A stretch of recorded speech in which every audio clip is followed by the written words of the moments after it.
je pense qu'aujourd'hui, Céline, ce serait peut-être mieux qu'on parle de notre expérience à nous parce que ça fait 6 mois qu'on vit une sacrée expérience.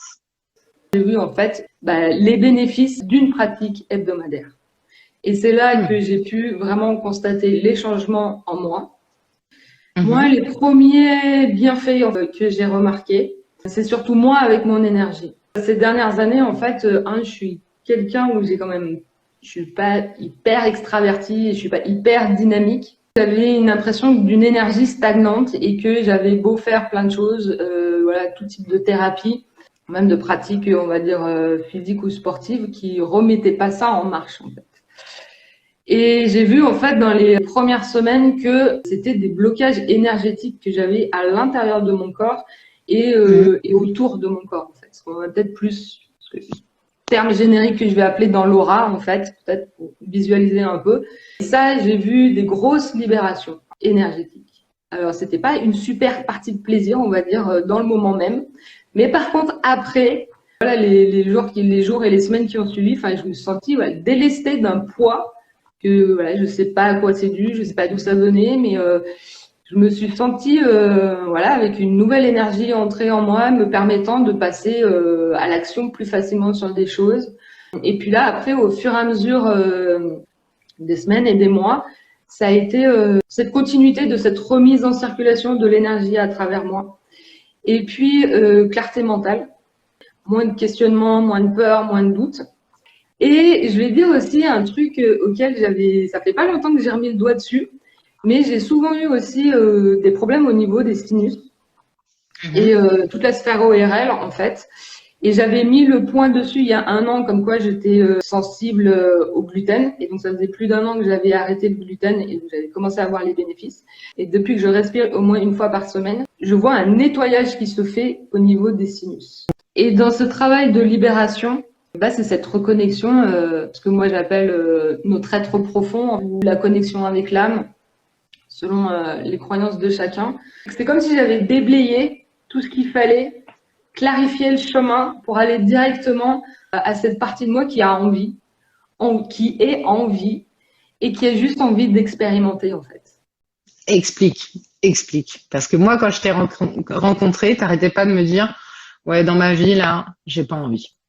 Mais ouais, comme je disais que j'avais peu d'énergie et que j'avais toujours cette énergie stagnante, j'étais quelqu'un aussi très sujette à la dépression ou un fond très mélancolique et que pourtant j'ai énormément travaillé dessus et que c'est un truc qui me colle à la peau, voilà, et qui a tendance à me tirer vers le bas.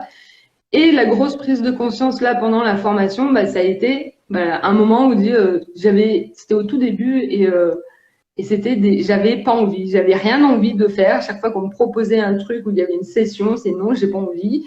Et j'ai bloqué là-dessus pendant 24 heures. Il y avait que cette phrase qui trottait dans ma tête, qui était partout. Est-ce qu'il y en a une d'entre vous qui me fasse l'effet miroir, quoi, et qui me dise, mais c'est quoi le pas envie, quoi. Et jusqu'à ce que je détache les mots et que, en fait, me montre la partie de moi qui n'est pas envie.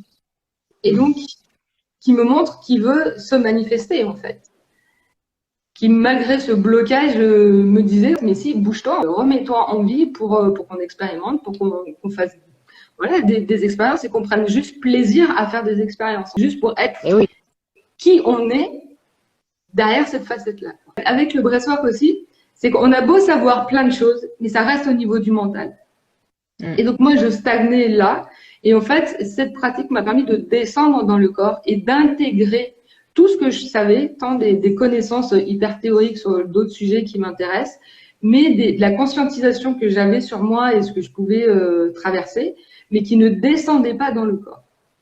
Et donc, dans ce processus de respiration, c'est que ça permet réellement, en fait, par cette respiration connectée, d'aller déloger, d'amener un nouveau flux énergétique grâce au souffle et d'aller débloquer et de relibérer cette énergie qui se remet en circulation.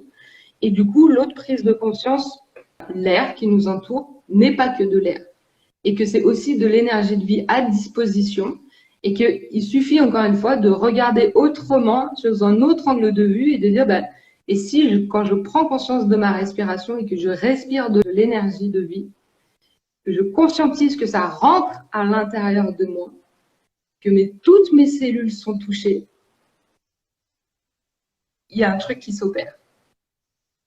Et c'est là aussi, au fur et à mesure de l'expérience, cette énergie de vie, là, c'est pour moi, je parle de ma vision des choses, et aussi l'amour. L'amour qui est à notre disposition.